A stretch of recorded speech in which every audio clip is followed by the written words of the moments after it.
It's 114 degrees, or 113 degrees today in the valley. And I'm at, again, 5,200 feet or so up in Shaver. And it looks like there's going to be a group that's going to be coming up here too, which is going to be good. And the group's going to have riders that are better climbers than me, which is what I'm looking for.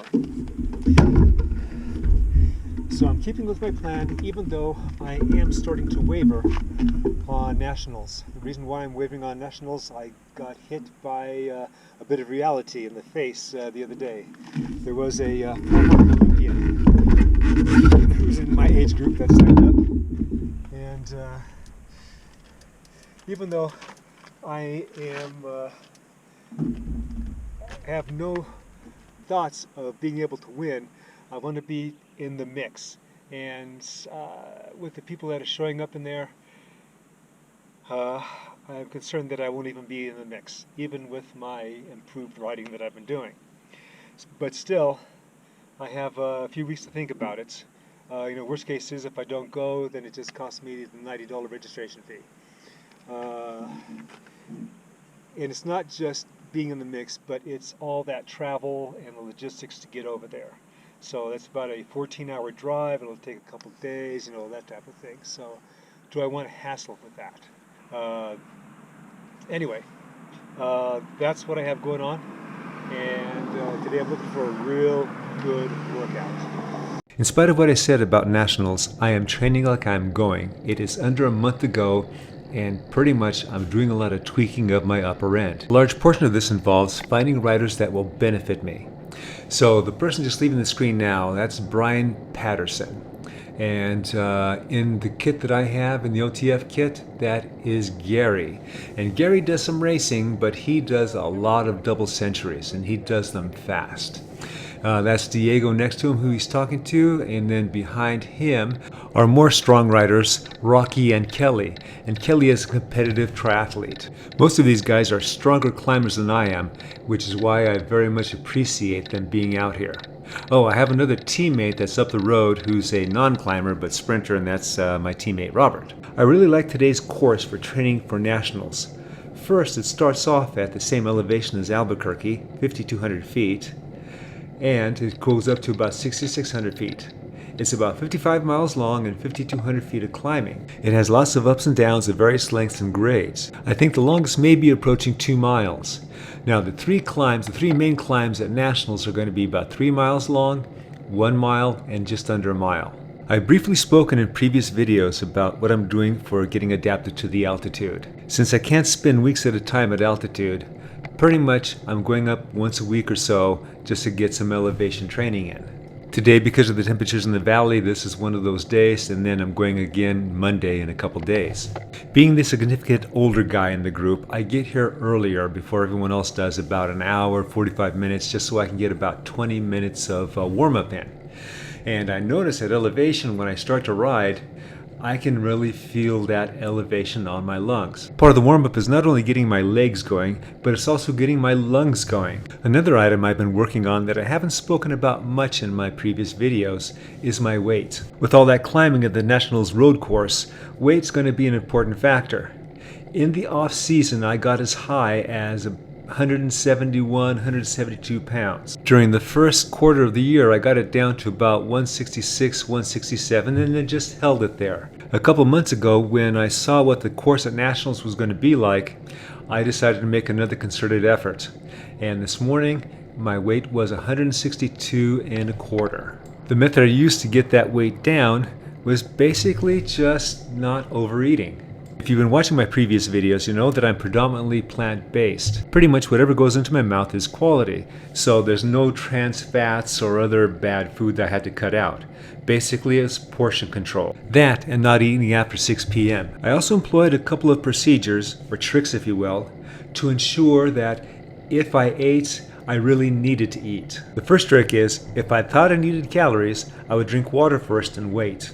The second trick is similar. Let's say for both arguments and simplicity's sake that for a snack I had a Cliff Bar, and after I ate it, I was still hungry. Rather than grab a second Cliff Bar, I would just wait. Seemingly over 99% of the time, just waiting would do the trick. Satiety would catch up with me, and I'd be fine. I've also spoken in previous videos about my work with heat adaptation, and that has gone well. And then once I finally looked at the temperatures of Albuquerque, I determined no further work was needed, just had to maintain. So today, the temperature is 113 in Fresno, and that's unusually high. Usually it'd be around 105 to 106 or so. Albuquerque today is forecasted at 90 degrees, and in the coming week or so, it's going to be dropping into the mid to high 80s. In those areas I can control, my training, heat adaptation, elevation adaptation, my weight, I'm doing quite well in. Let's now discuss what I have partial control in. My AFIB.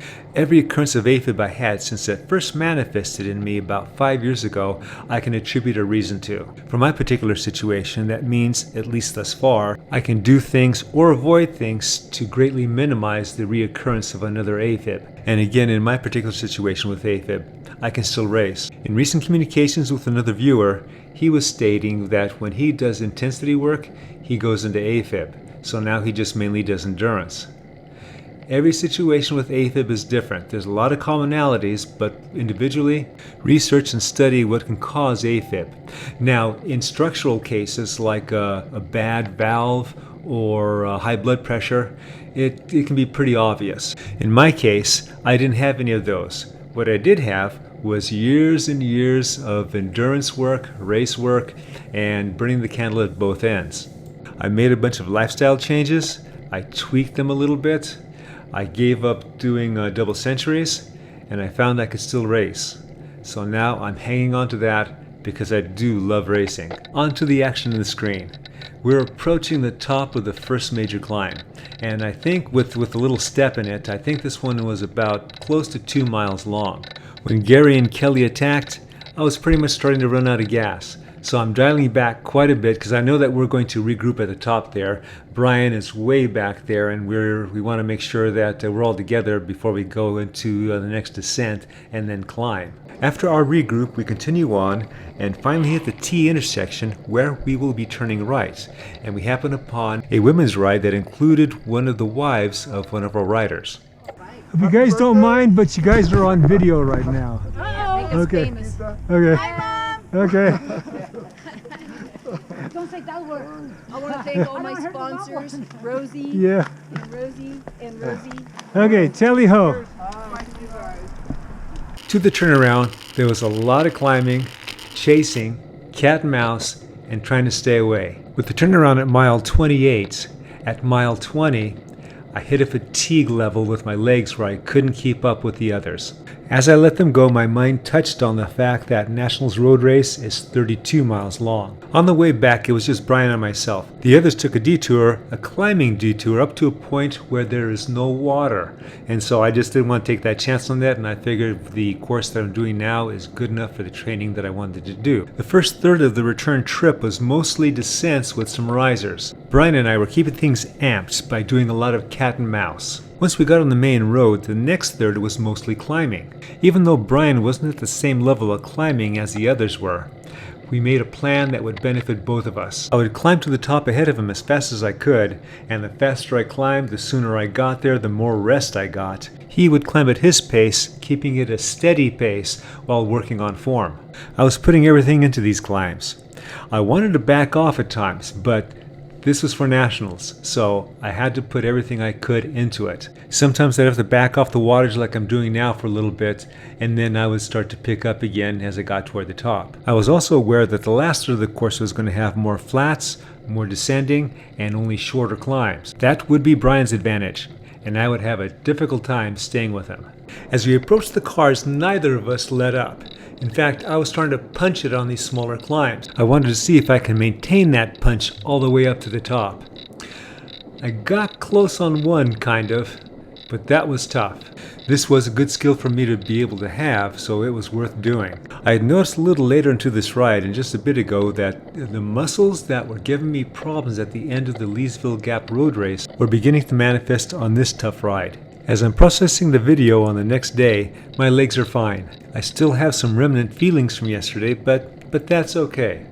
I'll be fine for tomorrow's ride up in altitude again. Tomorrow's going to be about a 2-hour ride at elevation, again going to Shaver, but this time I'm going to take a different route. It's going to feature a 7-mile climb, 7-mile steady climb that I'll be doing at endurance and tempo. Then I'm going to finish it off by punching up a 1-mile climb. Once we got back to the cars, we spun around that parking lot for a few times just to get our heart rates back down. This was amped coming in, amped going out. This was an amped ride. While we were talking as we were putting our stuff away, I learned something new that can have an influence on whether I go to nationals or not. Man, I thought this place was going to be shaded when I got back, but the sun was right over. So that didn't work out so well. Okay, so I've been talking about the possibility of not going to nationals. What you didn't see off camera, I'm talking with my new buddy Brian, and he's playing with the idea of going to nationals. So I presented the idea of us going together, rooming together, and that would take a lot of the logistics energy away from me, you know, because shared driving, have somebody to talk with, but mainly shared driving, and then that would put me back into the I want to go to nationals column.